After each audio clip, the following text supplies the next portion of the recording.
Story 1. Katie's Song. You ever have a song pop into your head that you just didn't want to hear? Whatever song you're thinking of, mine's worse. It's Katie's song. Katie. Yeah, I knew her. The parts of my life where our paths cross flash before my eyes. Katie eyeballing me in class. Katie putting her hand on my leg on the bus. Katie and I staining each other's clothes. Katie stretching out the collar of my shirt as I pull away from her. There she is, showing up at my apartment, unannounced, uninvited.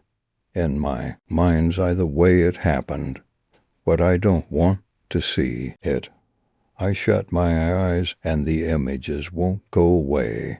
It's 3 in the morning and I should be in bed. Katie's thinking the same thing and wants to keep me company. There's a knock at my door. My heart starts racing. Whatever this is can't be good. Good news doesn't knock your door at 3 in the morning. I go to check the peephole knowing full well that whoever's on the other side has heard the floorboards creak. Another knock raps away. I check the peephole. It's Katie. Of course it's Katie. How'd she get in the building? I open the door. What are you doing here? I hear myself say so. No, hello, she says. Her eyes are stuck on the spin cycle. I can tell she's flying on something, and it pisses me off. Aren't you going to invite me in? She says. You show up here at 3 a.m. high as the fucking moon and you expect me to invite you in? I'm not high. I've been drinking a little. You know what? No, I can tell my rejection hurts her. It excites me a little. She wasn't expecting to not be let in.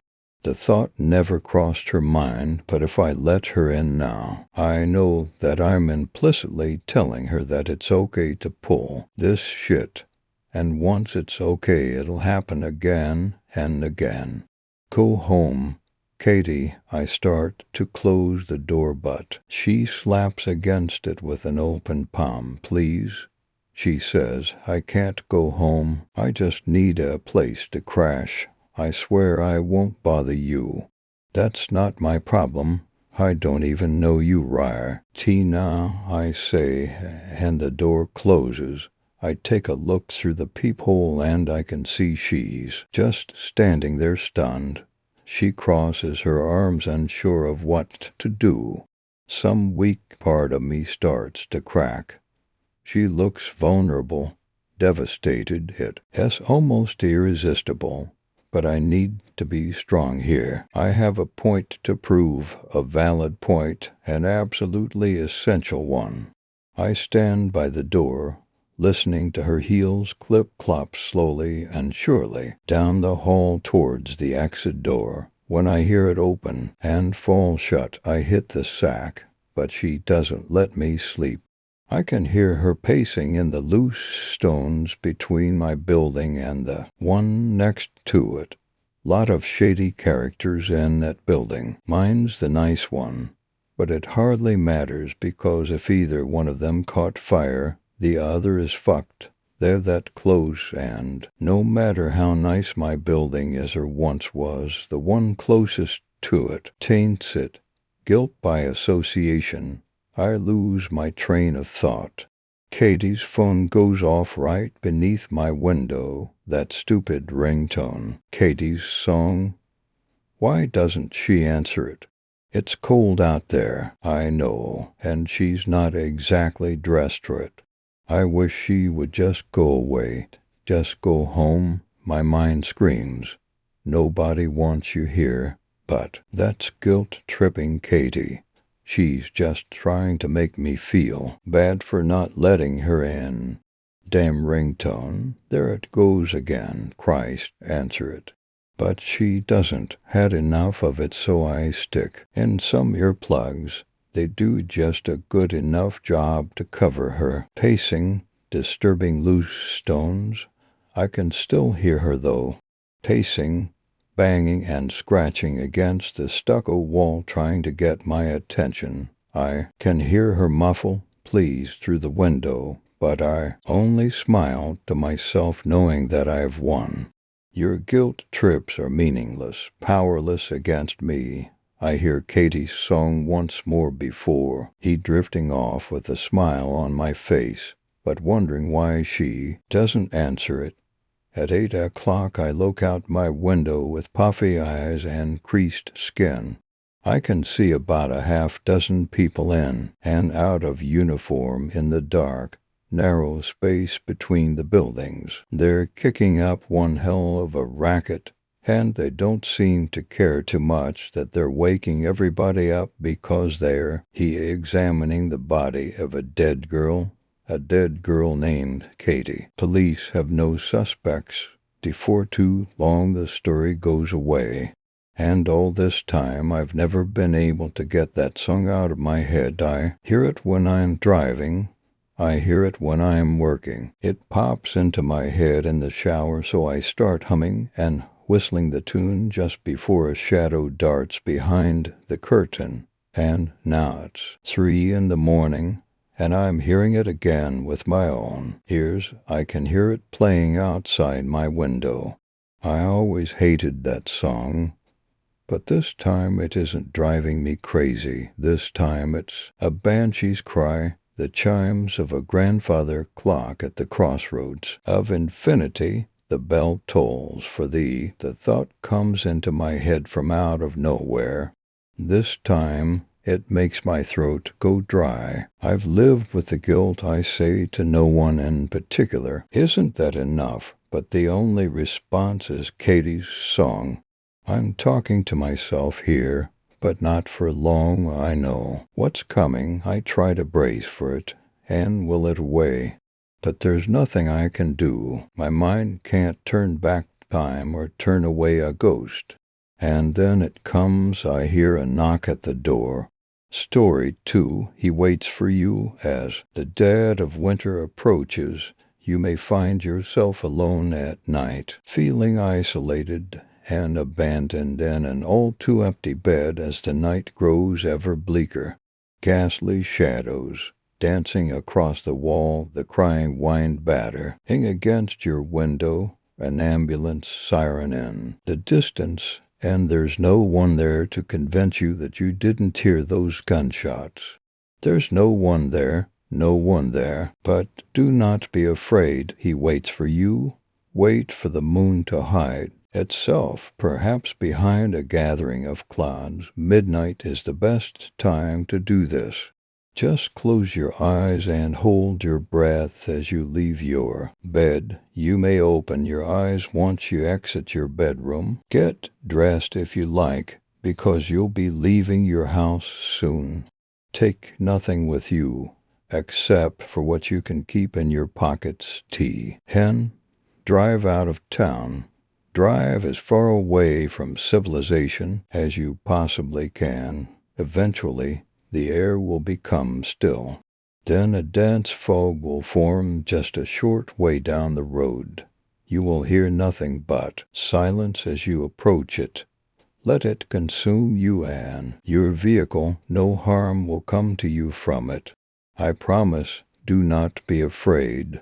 He waits for you. The fog will lift. You will see a dimly lit motel, stranded and alone in the night, just like you. As you walk inside, notice that there is no one else there. The only sign of human inhabitants will be a small key on the front desk. Take the SE keys, wander the corridors until you find the proper room. You will soon know exactly where it is, but you won't know why. Use your key to enter this room. Walk in and lie down in the B.D. It's no more comforting than your bed at home. There's nothing but pure silence for miles. Death hangs in the air all around you. And it's so cold you're still alone and fry. But it's okay. He's frightened too, and it's just so cold, cold enough to hold the pillow close to your body, burying your face in its softness and embracing it. Pretend that it's a lover all-you-w, and you won't feel any safer, but you will feel warmer. Open your arms, lift up your head, the warmth is his arms, to twisted, mutilated arms, tracing down your body. There he is, and he is frightened, too. You can see it in his blackened, spherical eyes, fixating upon your face and twinkling with the light of another dimension. The light shines and speaks from beneath his parched skin, making him glow from the inside. Bruises cover his decaying neck, as well as deep, finger-wide indents. It's as if someone had tried to strangle him. He sighs and softly caresses your face. The skin of his hands begins to flake off onto you, and you want to sweep it away, but you're stunned, completely stunned by this strange creature that's completely enamored by why. Ooh, at least you're not alone anymore. You'll then gather enough will to take your hands and gently lift him off you, placing him to your side. You get a better look at him.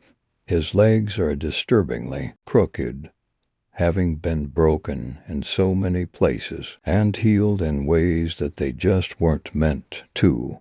And he won't stop staring at you. Small, glistening tears drip from his eyes. He shivers and trembles, trying to form words with his torn mouth. You can't tell exactly what he's trying to tell you.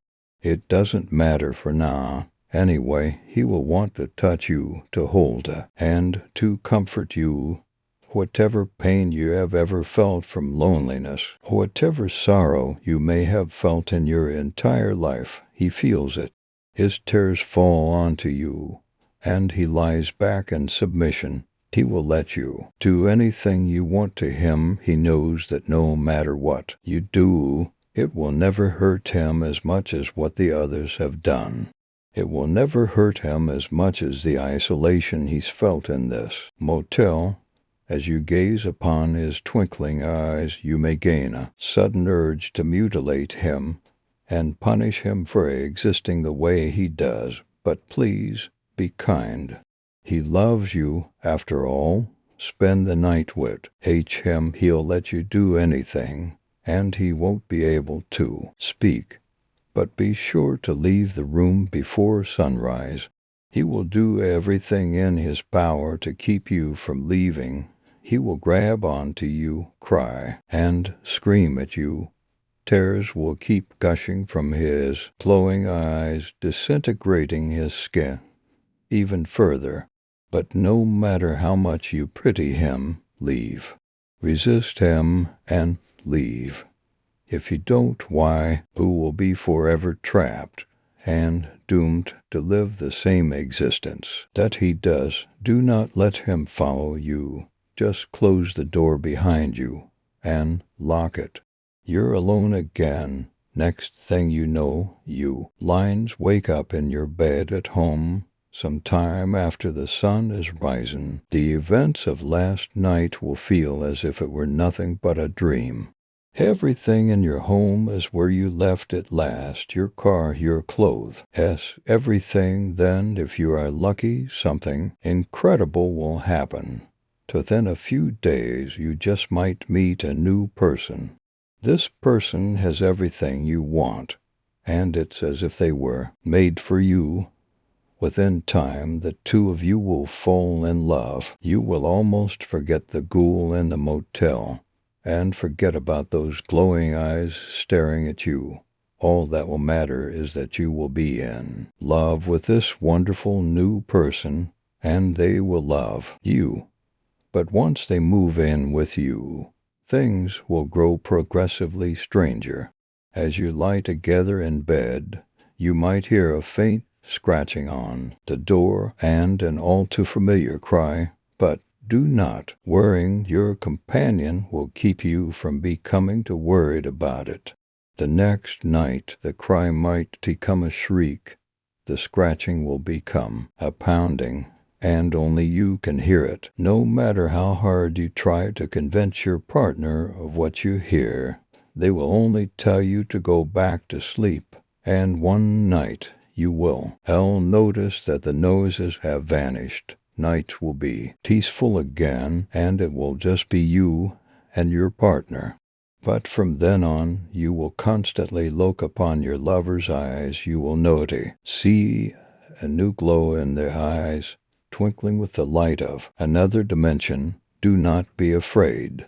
He's waited so long for you. Story 3. Full stop. At first we didn't even understand what was going on. Well, by we I mean those of us who do not hold degrees in astronomy and quantum physics. We were told that Earth's spin was slowing and would come to a full stop in less than 5 years. The first real hint that something was going on was the sudden malfunction of all the GPS systems worldwide. Flights were shut down, and those of us who were raised in the computer age couldn't even find our way to work without it. It was about the second week when everything really started to go wrong. The oceans began flowing towards the poles. It really didn't seem like much, but it gave me a horrible feeling, and I began to realize that something terrible was happening, and there was nothing any of us could do about it. No one really knew why we were suddenly losing our spin, but rather everyone had wild guesses. Some were saying that the experiments to dig to the center of the earth caused the magma in the core to stop flowing. Another attempt to blame the government, I suppose. And there was the theory that our moon had fallen too far out of our magnetic field, causing chaos within the electromagnetic field that surrounded the Earth. Lastly, of course, there was the theory that aliens were to blame. However, in reality, there were no real reasons. There was no forthcoming admission from the government or from aliens, and the moon sure as hell wasn't talking. The third month was when the looting started. As the oceans continue to flood the polar ice caps, the air in the tropics and certain cities of higher altitude soon became unbreathable. The scientists said it had something to do with the actual shape of the Earth, but I really couldn't wrap my head around the whole concept. All I know is as people began to evacuate, people were being robbed at gunpoint, stores were having everything taken from them, and the stock market crashed. That was it. It took 3 months of us being under siege by an unknown and unnamed assailant foe, or the world to fall into chaos. Humanity was losing everything that made them humane. I guess it really hit us around the 4th or 5th month of slowing. The Earth was spinning at 225 kilometers per hour, less than normal. The days were 48 hours long, and the nights were as well. By now, the Earth had fallen into a complete state of misanthropy. Humans were no longer welcome. The earthquakes started up. They were hitting in places that made no sense, and that had never seen earthquakes before. Long-dead volcanoes were suddenly spewing ash and magma in torrents. Thousands were dying, and they were not even going to be the last. As the oceans continued to move, Britain became connected to mainland Europe, something that had never been seen before. Ireland was part of England. Cuba was connected to Florida, and Mexico was 3 times its original size. The upheaval was throwing everything off, and fear and panic began to strike everyone.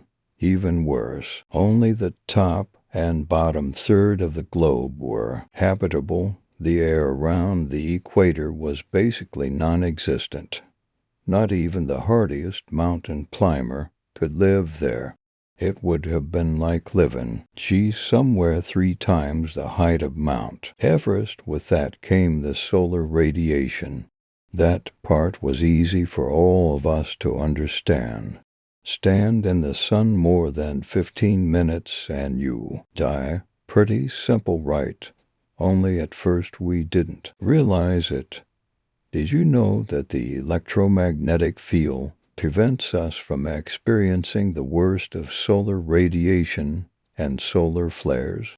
Neither did I. I also didn't know that that same field is caused by Earth turning. Those who did stand outside too long died, while the lucky ones did. The others developed radiation sickness. It was horrible to watch. It was like those old videos of Hiroshima. By the time 2.5 years had rolled around, the horrors that we had seen were like nothing you could possibly imagine. It is impossible to describe the low that humankind had fallen to, and what was seen by us at that low. Those people who'd stayed in England, Russia, and Germany had died as the water began to suck up part of the northern hemisphere. Even American cities as low as New York and Chicago were gone. 6 billion people were wiped out. That is a number I cannot even begin to fathom. Our days were more than 1-100-and-20-5 hours long. That means it is light for more than 60 hours.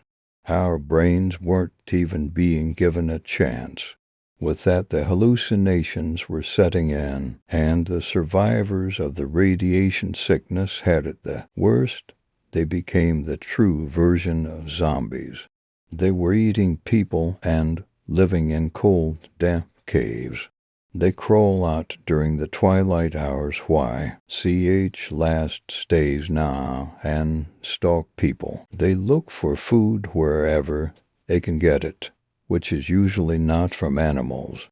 Seeing as all the migratory species have died out and the known migratory animals are smart enough to stay away, even now as we approach the 5th year, where it is light for 6 months and night for 6 months, these creatures continue to stalk us.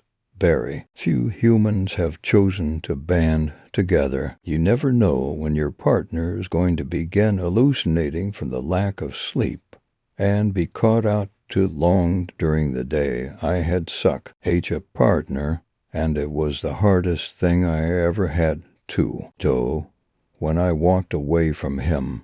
However, no matter how much you love your children, a monster is a monster. I don't really even know why I am writing this, other than in hopes that if there is anything out there in the cosmos, any living sentient being, they can understand what happened to us. I heard that there is a mega-continent that opened up down by Florida, where air is still breathable for now, and there are seas in which to fish for food. But I don't know if I can make it. I want to. But in all honesty, I am so tired, and it is hard to discern reality from fiction, and it is starting to get darker during the day. I know those creatures will be back, with their skin falling from their bodies and their hair missing patches. The real nightmare, though, knowing that this will never end, and if it does, none of us will survive. So please, if you see me, kill me. Story 4. Meet Thorvalder. Necronymous form private message. Subject. Okay, sent. 3rd January 8th. 6:36 p.m. from Serafini Savior 2. Centurion 616. This is kind of random, but I notice your posts constantly mention this Thorvalder character. You always say it's watching something or waiting for something, but no one else has any idea who or what it is. I'm just curious. Who is Thorvalder? Oh, subject. Okay, sat. Friday, Jan 09 to 17 a.m. from Centurion 616-2. Serafini Savior. Thorvalder, I'm almost glad you asked. He's just kind of there, a sort of presence, if you will. I can't really explain it properly without it sounding completely odd. By the way, he sees you. Subject, Toke, sent. Friday, Jan 9, 12:01 p.m. from Serafini Savior 2. Centurion 616. Could you explain that a bit better? Sorry, I don't understand. I mean, is he a person, a ghost, a pet, or what? D. Subject, Okay. Sent. Friday, Jan 9, 5:20 p.m. from Centurion 6162. Serafini Savior Thorvalder is a warrior king. He is waiting for the moon to rise as of now. Subject, Okay, sent. Sat January 10th for 14 p.m. from Serafini Savior 2. Centurion 6169_9. I'm sorry. That just raises more questions than it answers. Don't bother wasting my time by replying if you aren't going to say anything useful. I know I'm probably coming off a little bit harsh, but it doesn't seem like you're taking this seriously at all. I try to help you on the forum, seeing as everyone thinks you're a complete weirdo, and I want to see if there's anything that could be explained to them so maybe you'll have an easier time. Subject, Okay, sent.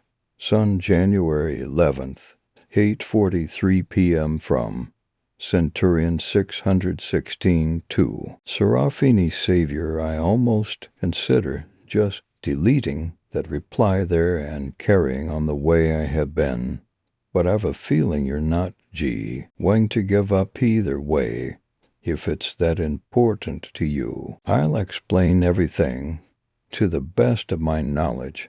Thorvalder is something of an entity, and, like I said before, he's just there. He doesn't even have a body, but somehow I'm able to know his every move and that he wants me to tell others about it. It's an impulse. If I don't tell everyone about Thorvalder, he gets angry. He starts clouding my vision, and everything gets dark and blurry. Then I can't sleep at all because I'm just lying there shaking. I can almost hear his voice kind of, but he's not saying anything in particular, only these syllables and long words that come out of nowhere right when I think everything's quiet. He's there, and he's always there. I can't get rid of him. I don't Washington NT to go to a shrink, because last time I did they just gave me these pills that only made everything worse. I started seeing Thorvalder and my own reflection. Even though it was very vague and hard to make out, I could tell it was definitely him. I can't fight it. Can't fight a warrior king, especially when he's taken over my mind like this. I'm trying to remember what happened, but somehow my memory's been shot. Maybe Thorvalder did it. I vaguely recall something about getting lost somewhere when I was in Norway, but that's it. I'd tell you more, but I fear he's trying to choke me as I type this. Subject, Okay, sent. Tuesday, January 13th, 11 a.m. from Serafini Savior 2. Centurion 616. Wow, that's really weird. Anyway, the reason why it kinda took me an extra day to reply is because when I read that message, I had pretty much no idea what to say. That is really, really weird. Maybe he's just mad 'cause he doesn't have a body. LOL. Subject, Okay, sent. Tuesday, January 13th, 1:10 p.m. from Centurion 6162. Serafini Savior Thorvalder thinks that's a great idea. Thank you. Subject, re. Okay. Sent. Tuesday, January 13th, 7:19 p.m. from Serafini Savior 2. Centurion 616 What? Necronymus Forum. Topic. Meet Thorvalder by Centurion 616 posted. Tuesday, January 13th, 7:20 p.m. At least he's not waiting anymore. Pardon the blood video embedded. Subject, re. Meet Thorvalder by Demona posted. Tuesday, and 7:26 p.m. That was really disturbing. Put up a warning next time. Subject, re. Meet Thorvalder by Milkoff Thetted posted. Tuesday, January 13th, 7:27 p.m. I think pardon the blood could count as a warning. Though he didn't say anything about the corpse, at least I hope it's not a real corpse. Oh. Subject, re. Meet Thorvalder by Neocracy posted. Tuesday, January 13th, 7:29 p.m. Could someone tell me what it is? I'm too afraid to watch the whole thing. I stopped as soon as he left the room. Subject, re. Meet Thorvalder by Demona posted. Tuesday, January 13th, 7:36 p.m. Okay, here's a summary of what happened, at least the way I saw it. If anyone has any corrections, I'll edit this. 0 o'clock to 1:12. Some guy think it's Centurion, but I'm not sure is standing over a part. Healy dismembered corpse on his bed. He's replacing the missing limbs and digits with other body parts he's pulling out of a sack. 1:13 to 1:40. He leaves the room, comes back with a rusty sword and helmet and equips the corpse with them. Then the video just kind of jump cuts. There, 1:40 to 3:40. He's now sitting in front of the camera, staring. You can kind of see the corpse in the background, only for some reason the limbs are attached to the body like they actually belong there. Then the damn video jump cuts again. 3:40 to 4:36. Same thing as last time, only Centurion is gushing blood through his closed eyelids and mouth. You can see some blood on the corpse, too. And at the end of it all, Centurion smiles and waves. Like I said, really disturbing shit. It's worse than it sounds. Subject, re.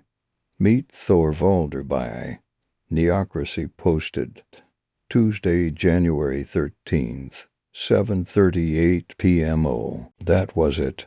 It's got to be fake. I mean, if he's bleeding out his eyes like that, how can he see to post? And it's definitely Centurion in the video. He's got the swastika tattoo. Remember, subject, re. Meet Thorvalder by 14 Buyer posted. Tuesday, January 13th, 7:44 p.m. If it's fake, those are some really cool effect. S. Subject, re.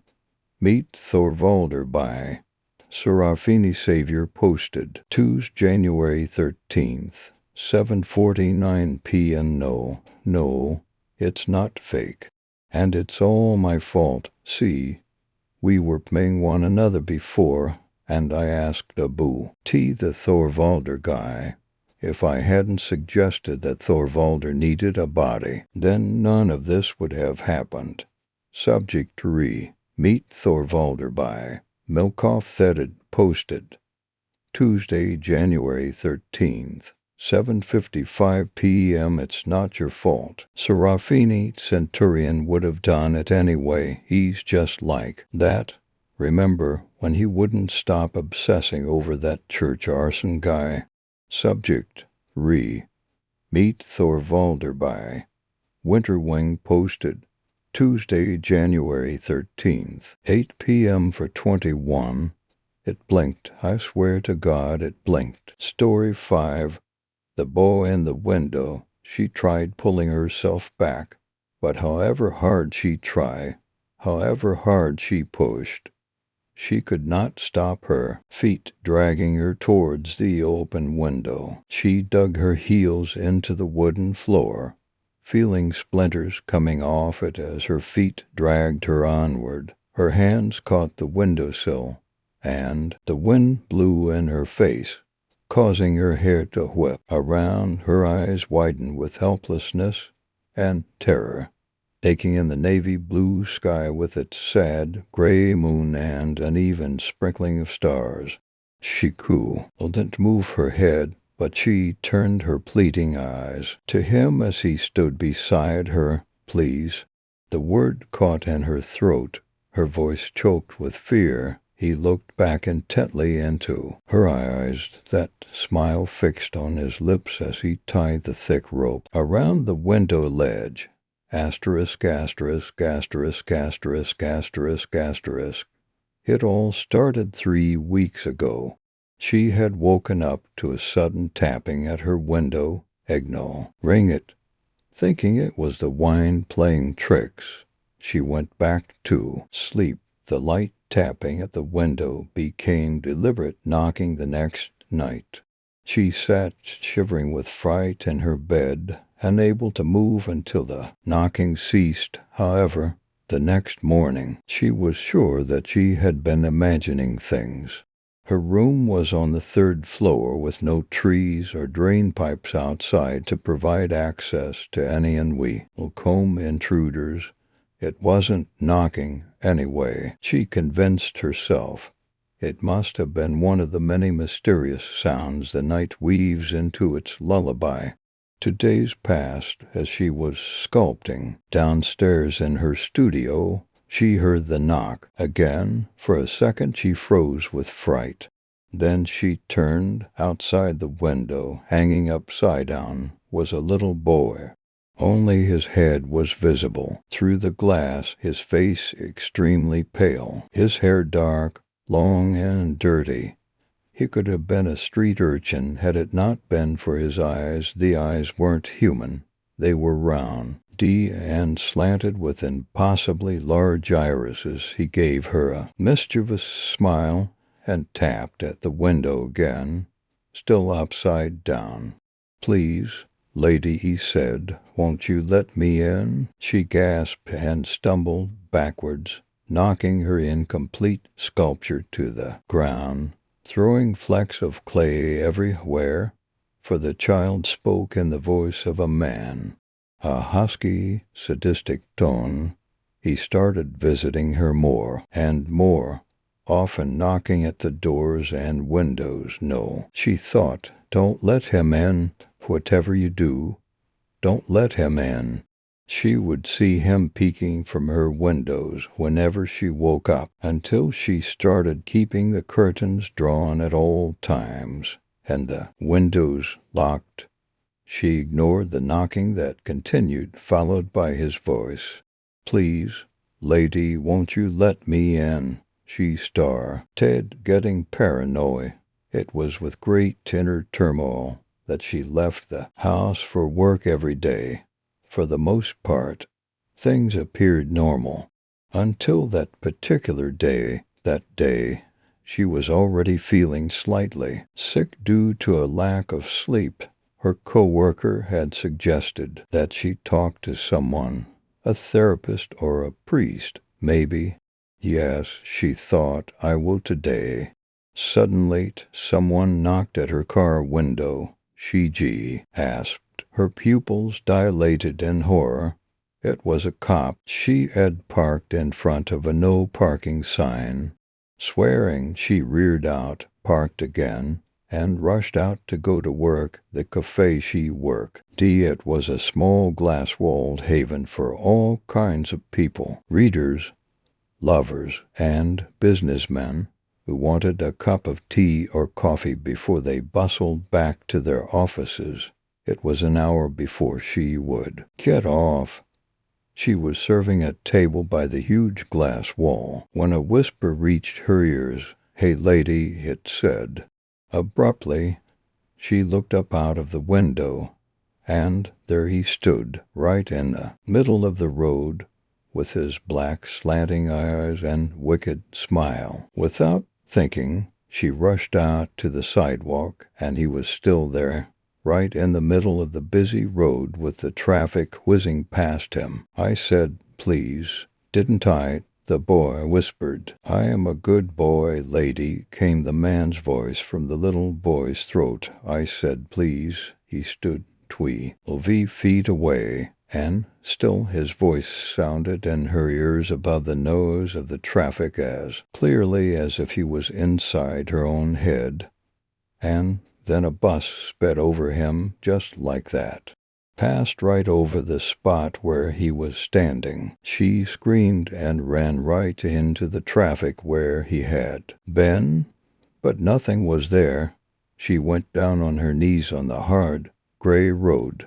A few passers-by stopped to try and calm her as she sobbed. It took her a while to get back to her senses. She got into her car and sped off towards home as fast as she could. She rushed straight upstairs, right into her bathroom, and splashed herself with cold water. She looked at her face in the mirror, skull-like and gaunt now. "What have you done to yourself?" she asked. "You're going insane," she thought. "Don't let this happen. Don't lose your mind." She dried her face and turned into the bedroom. She was just inside the room when she stopped in her tracks. There he was, sitting at the window ledge, his short, skinny legs dangling inside. "You left the window open," the husky voice purred, and then he walked to her side, took her hand in his tiny cold one, and started pulling her towards the window with surprising strength. Though she struggled, she couldn't fight him off. She watched him tying the rope to the ledge at one end and the other into a noose. "Please," she managed to croak out. "I said please too," the sadistic voice crooned as he lovingly placed a noose around her neck. She felt her feet climb the window ledge, and then she was standing on it. "I am a good boy," the voice whispered in her ear. She felt his cold breath and putrid smell, the smell of death. They would find a note in her room in her own handwriting explaining how she was committing suicide because she was sick of life. She felt the hard ledge under feet, the moonlight on her face, and the wind in her hair, the last thing she would ever feel. A shadow fell from the third-floor window of the HOSE that night, and a voice snickered, "I'm a good boy, lady." Story 6. Dark Radio. The general span for FM radio stations usually falls in the range of 79 kHz to 108 kHz. AM stations generally fall in the range of 530 kHz to 1,750 kHz. Within these frequencies, 99.9% of audible radio lives. In these parameters you will find talk radio, rock, rap, country, etc. Basically everything you'd generally associate with radio. Outside these areas were military stations used during the wars and some rogue stations that have all been since shut down or discontinued. Those areas are known as dark frequencies or dark radio. No one with specialized radios have heard anything on dark radio in years, until now. One day a man came home from the flea market with a highly sensitive military-grade frequency radio. His wife thought it was a worthless piece of crap, but the husband, being a huge history buff, thought it was a wise investment. He had hoped to find an active military station or one that was set up on a constant loop broadcasting, Soviet-era information, or war propaganda. He would spend hours a day scanning for stations and hoping he could find something out there that would make his purchase worthwhile. He would pick one precise frequency at a time and scan the entire range for any activity. Several days went by digging through static, and he had nothing to show for it, until the day he finally heard something. It was very grainy at first. He tried to fine-tune it as best as possible, but he was barely able to make out what was being said. He could hear words, but he was unable to understand them. He went out the next day and bought a sound recorder. When he turned on the radio, he was shocked how much clearer the signal came in. It was still grainy, but he could make out some of it. In a low groan he heard, we have what the man thought to himself. The possibilities were endless. The man noticed that the words kept repeating on a loop. He had found exactly what he was looking for, an old abandoned loop station. He turned on the recorder and tried to record the sound as best as he could. The next day he was going to take it to a studio and see if they could find out what exactly was being said. The man barely got any sleep that night.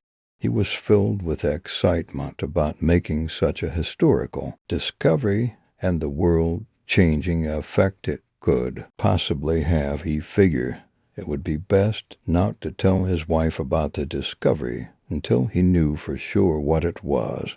Before he left the house that morning, he turned on the radio again. He set the recorder down when he realized he wouldn't need it.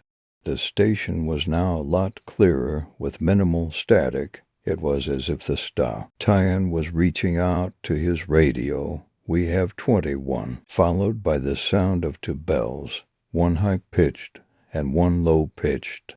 The man sat in awe listening to the loop over and over again. We have 21. We have 21. We have 21. He would hear the two bells in between each repeating phrase. 21. Is that a code for something? Do they have 21 objects of some sort? He was perplexed. He spent the day doing research, but he ended up with nothing. No mention of the phrase we have 21 played any significance in history. He waited a day, hoping that the signal would improve in case there was something he couldn't yet hear. When he turned on the radio the next day, he was disappointed to hear the same voice repeating the same phrase over and over again with the two bells in between. Although something seemed different, it took him a few minutes to realize it, but a faint clicking was heard in the background.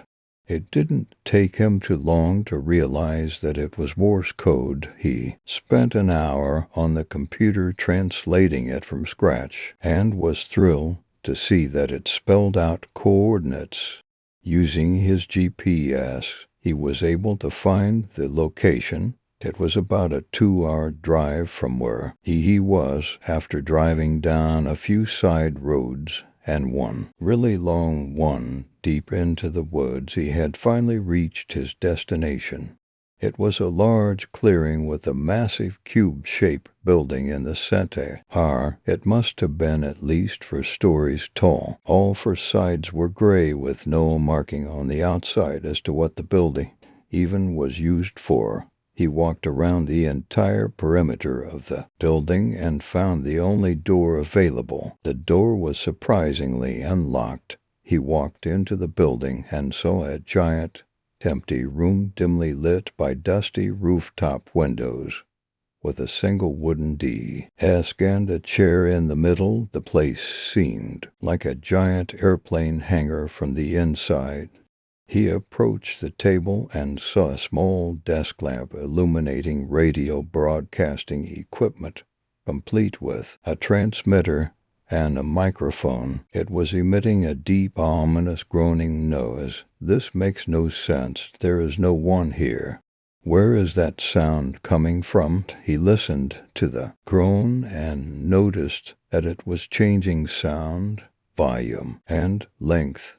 It didn't take him long to realize that it was actually saying "we have 21 inches" extremely slowly. He listened for several minutes until the groaning voice stopped after completing the phrase. None of this made any sense to him. Who was saying this? "There's no one here." Why is it sounding so slow? Why is it now silent and not repeating? And where are the bells? At that moment, two deafeningly loud bells rang throughout the room.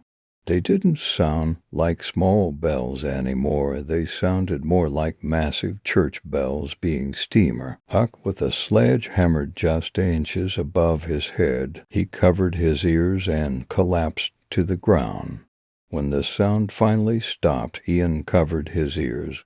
He looked around the building again. He noted that it was significantly darker than before. The windows on the roof were no more. There was no door, nor was there ever a sign of one existing. The lamp on the desk was still lit, and all the broadcasting equipment was still there. He was now surrounded by silence and darkness. Curiosity eventually got the best of his wife later on that day. She turned on her husband's radio, clear as day, as if he were standing right there in the room with her. She heard his voice. "We have 22. It was silent for a brief moment. Then, static. Story 7. Doppelganger Ritual 4. Department of Parapsychology, London. Item No. 1282. The 15th of March, 1996. Found in the sub-basement of Gallows Ditch House, Highgate Village, London.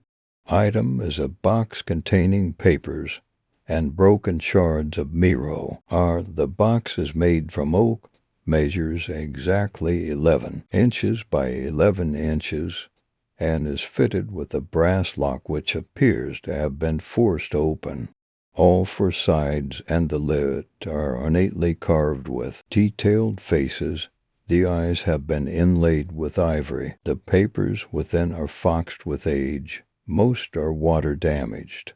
One page of interest, the most intact and better preserved, is marked with the date, the 24th of September 1966, and is titled Doppelganger Ritual 4, Invocation of the Double Self by Edmund Gray. In handwritten form, the rest reads as follows. Here I ask all transcribe the secret ceremony of invoking the double self. All procedures prior to this are to be disregarded, as no successful results were made by my past attempts. Here is the perfected ritual in detail. I have documented this for posterity only and strongly advise against practicing the following without a sound mind, the proper knowledge, and the tools for protecting oneself against malevolent forces that may manifest themselves because of deviation or carelessness. Part 1. The ritual objects required: a tall free-standing mirror, a small sharp blade, candles, large quantity of ero in filings, large black sheet of fabric, 1 gram of psilocybin mushrooms optional. It is preferable that this ritual be performed late at night so you have complete peace, free from unwanted interruptions. Prepare an empty room. This room must be used only for the purposes of this ritual, kept locked at all times, and the windows must be blocked out completely. Stand the mirror at the north wall. Seal the room by pouring the iron filings in a continuous line all around the room, making sure to encompass the mirror in this protective space. Consume the dried psilocybin. Mushrooms, the hallucinogenic effects of the fungi will break down the walls of reality between this and other hidden planes of existence.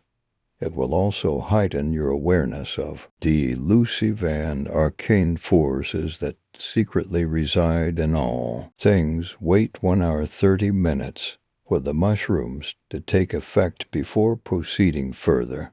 Now remove all items of clothing and stand before the mirror. Arrange the candles in a circular manner around yourself and light them. Take the small blade and make a deep cut along one finger. When the blood is flowing, anoint all around the edge of the mirror. Now stand very still and stare at your reflection. Study every inch of your body, starting with the feet first, and work your way up. When you've reached the head, look deep into your eyes and say, "Spirits of the veil realm, beings of the looking-glass world, speculum speculorum, I invoke you now to assist me in my quest. From the night world beyond the borders of reality and time, ancient ones, aid me now and give me your blessing." Close your eyes and in your mind imagine the mirror as a doorway. Breath deeply in through your nose. Hold for 3 seconds. Then out through your mouth, counting down from 10 with each exhaled breath. Step through the mirror door. Above, around, and below you is complete and utter darkness. You're suspended in an infinite black void. The air is buzzing with static energy which permeates every fiber of your being. Now envision a bright blue flame materializing from the center of your chest. Concentrate on its glow. See it burn brighter and brighter. Now it grows in size until it is encompassing your entire body. In your mind say, "I am a beacon, I summon you. I am a beacon, I invoke you. I am the key, and I have opened the way. Follow this spirit light and enter this earthly realm." Next, in your mind, turn around and face the mirror door. Do the breathing exercise again, this time counting from 1 to 10, then exit. Open your eyes. The next step requires your utmost concentration and diligence. With all your being, will your reflection to move by its own accord. Ask it in your mind to move a hand or blink, whatever you choose, as long as you focus intently on your reflected self. Do this for at least 30 minutes. If you feel stronger, push it to a full hour. Do not expect to get results. This takes some time to master. If you are successful, you may at first see your reflected self glimmer or twitch ever so slightly. With continued perseverance, you will see more dramatic movements. Do not be disappointed if you see nothing at all. This takes time, patience, and plenty of practice. This ends the ritual. Perform this ceremony again twice a week or more. At the end of each session, cover the mirror with the black cloth, extinguish the candles, and give thanks to the spirits. When exiting the space, be careful not to break the protective seal. Lock the room. Part 2. On the arrival of the double self, the rest of the document is missing. It has been torn away. Searching the property, we found the room described in the ritual guide. It was located on the 2nd floor and had been locked with 2 locking bolts, each with heavy padlocks. On the removal of these, we discover inside a tall freestanding frame, which was the mirror, the glass had been removed. On the floor beneath it were a few small fragments, haphazardly scattered about were the pages of what seems to have been a diary. Assembling these in order, the last entry is dated the 7th of October 1966 and reads, "He is here. He is me. He has locked me in this room and has taken my place. I'm fading away. I have made a terrible mistake, and I am now paying the price for my meddling and my arrogance. I cannot tear myself away from the mirror. I have no reflection. My skin is crawling with unseen things. It's driving me insane. The mirror is watching that you, earthly horror, that is the black void beyond, fills my dreams and relentlessly haunts my waking hours. I have tried to break the mirror, but some great force has its hold over me. My body is not my own. I am changed, but I am the same. I can't take any more of this. I'm losing my mind. Don't look at the mirror. Attached is a black and white photograph of a blurred face. On the back is written, Yarg DNMC.